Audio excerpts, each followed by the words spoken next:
Today we are looking at the Leatherman Rebar Multitool.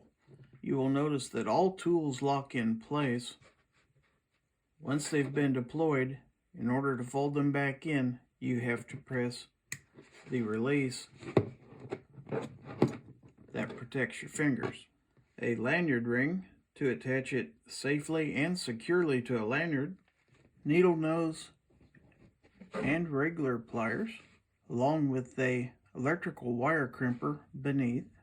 You'll notice that it has premium replaceable wire cutters, a 420 HC serrated blade, can opener, and a bottle opener, Phillips screwdriver, saw, 420 HC knife, and all with a thread loop, small screwdriver, large screwdriver, and a wood and metal file. 8-inch ruler, 19 centimeter metric ruler. The rebar weighs in at 6.7 ounces. It has a closed length of 4 inches and an open length of 6.25 inches. The primary blade is 2.9 inches long.